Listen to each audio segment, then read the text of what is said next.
Yesu ashimwe bene data, ndabasuje mu izina rya Yesu. Imana y'amahoro ikomeze ibane namwe aho muherereye hose mu mpande enye z'isi. Imana ikomeze ibiteho kandi bagirire neza. Tugeze mu mwanya mwiza wo kuba imbere y'Imana, tugiye gutangira dusenga. Data wa twese uri mu ijuru, turagushimiye, turaguhimbaje, tugushimiye kuri Imana nziza, Imana itwitaho uko bwije n'uko bukeye. Dushimye ko wabanye natwe ukaturinda. Mana wagize neza, icyubahiro ni icyawe. Tugeze mu mwanya mwiza wo kuba imbere yawe, duciye bugufi kugira ngo ushyirwe hejuru. Tweze utuboneze rwose, twejeshe amaraso yamennye ku musaraba wa Golgotha. Ukimara kutubabarira, tuguhaye karibu n'ikaze ngo nubane natwe kandi utubere umuyobozi muri byose. Ntabe ari twe, ahubwo izina ryawe rishyirwe hejuru. Ibyo musenze nizeye mu izina rya Yesu, amen. Tugiye gukomeza turirimba indirimbo ya 405 mu ndirimbo zo gushimisha Imana. Dore isuku ni kwifuza mu kizira kukumbura, umva uko bakutakira, ngo ni iki kigutindije, uzaza ryari mucunguzi wimwe bwami budashira, rw'ibyaremwe byose byishime, icyamukaza udatinze. Umwami Yesu bwazaza, umwami Yesu bwazaza, umwami Yesu bwazaza, tuzamureba tunyurwe. Azazana n'ingabo ze, impanda bazivugije, abapfiriye muri we bazuke bamusanga ubwo. Natwe abazaba bakiriho, atujyane hamwe nabo, tubane nawe iteka ryose, icyamakaza adatinze. Umwami Yesu bwazaza, umwami Yesu bwazaza, umwami Yesu bwazaza, tuzamureba tunyurwe.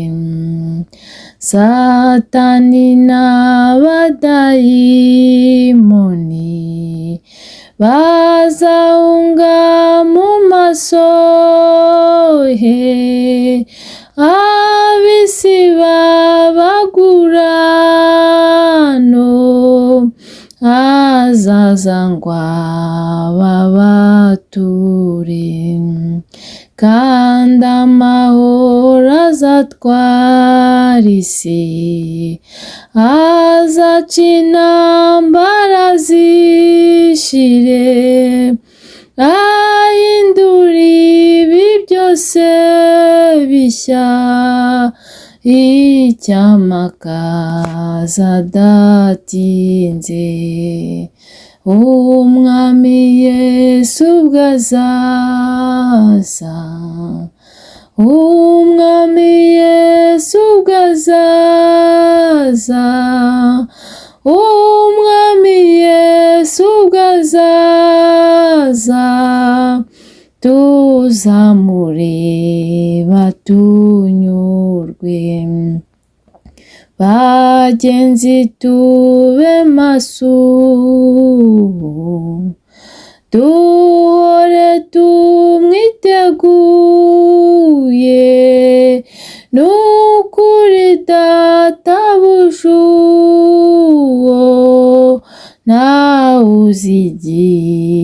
azazira, nyamara azaza ku ngoma ye, aya makuba yamareho, dumure dutegereze icyamakaza adatinze, umwami Yesu ubwo azaza, umwami Yesu ubwo azaza, umwami Yesu ubwo azaza, tuzamureba tunyurwe.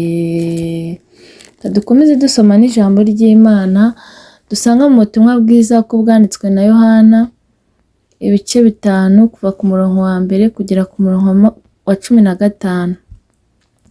Umutwe w'amagambo uravuga ngo Yesu akiza umuntu maze imyaka 38 amugaye.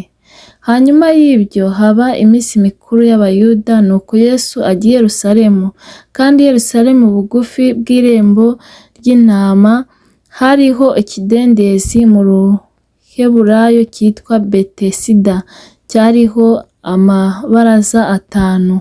Muri ayo mabaraza hari abarwayi benshi, barimo impumyi n'ibirema n'abanyunyutse. Bari bategereje ko amazi yihinduriza, kuko rimwe na rimwe marayika yamanukaga akajya muri icyo kidendezi agahinduriza amazi, nuko umuntu yabanzaga kujyamo amazi yihindurije niwe wakiraga indwara ye iyo ariyo yose. Hariho umuntu wari ufite indwara ayimaranye imyaka 38. Yesu amubonye aryamye, amenya yuko amaze igihe kirekire arwaye, aramubaza ati, mbese urashaka gukira? Umurwayi aramusubiza ati, databuja, simfite umuntu njugunya mu kidendezi, iyo amazi yihindurije nkiza undi antanga kumanukamo.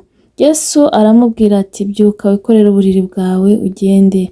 Muri ako kanya uwo muntu arakira, yikorera uburiri bwe aragenda. Ubwo hari ku munsi w'isabato, nuko Abayuda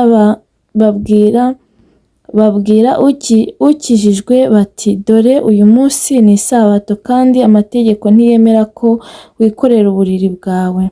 Nawe arabasubiza ati, uwankijije niwe wambwiye ati, ikorera uburiri bwawe ugende. Baramubaza bati, uwo muntu ninde wakubwiye ngo wikorere ugende? Ariko uwamukijije ntiyamenya uwo ari we, kuko Yesu yari yigendeye kandi hari abantu benshi. Hanyuma y'ibyo Yesu amubona mu rusengero, aramubwira ati, dore ubaye muzima, ntuzongere gukora icyaha, utazabona ishyano riruta irya mbere. Uwo muntu aragenda abwira Abayuda yuko ari Yesu amukijije. Iryo ni ijambo ry'Imana.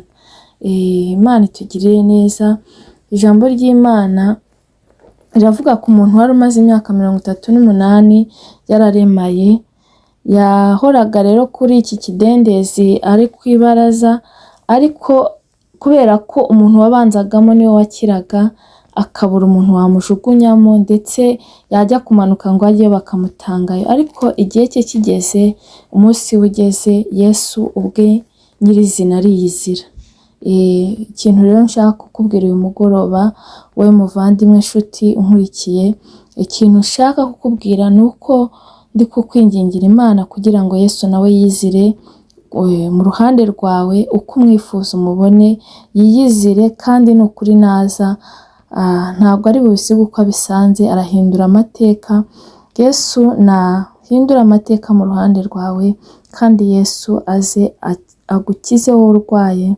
Yesu wowe umaze mu kigeragezo igihe kirekire, Yesu yizire, ni ukuri agukure muri icyo kigeragezo. Wowe ufite intambara, Yesu yizire agukure muri izo ntambara, kuko iyo ahageze ntago akangwa nuko n'umunsi uwo ari we, ntabwo akangwa n'igihe icyo ari cyo, ahubwo iyo ahageze ahindura ibintu kandi ahindura amateka. Nawe rero aze mu ruhande rwawe ahindure, agukize wowe urwaye kandi nawe uri mu kibazo. Igihe cyose waba ukimazemo, Yesu ntakangwa n'igihe umaze mu kibazo, Yesu ntakangwa n'uburwayi igihe ubumaranye, ahubwo iyo ahageze ahindura amateka kandi akabigenza neza. Imana itugirire neza rero. Uyu muntu rero Yesu yaramukijije, ariko nyuma yaho amukiza n'ibyaha.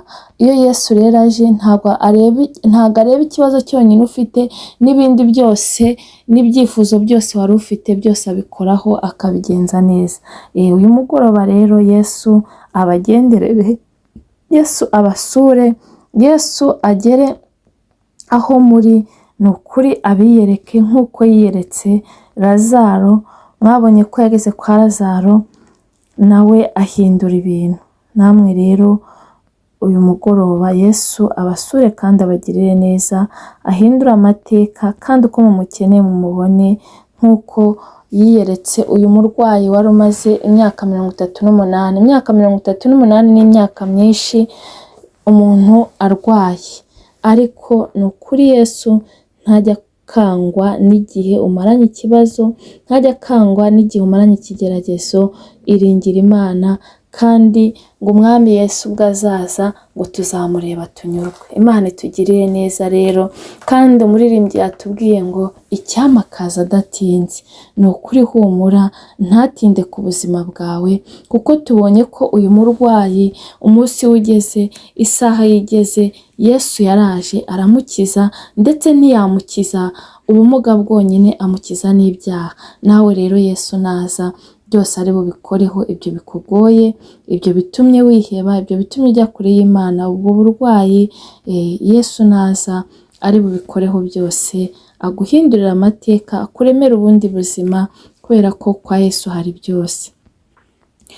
Igice cya 4 cy'indirimbo cyatubwiye, igitero cya 4 cyatubwiye ngo bagenzi tube maso, duhore twiteguye. Ni ukuri databuja uwo ntawe uzi igihe azazira, nyamara azaza ku ngoma ye, aya makuba yamareho, duhumure dutegereze icyamakaza adatinze. Ni ukuri ntawe uzi igihe azazira.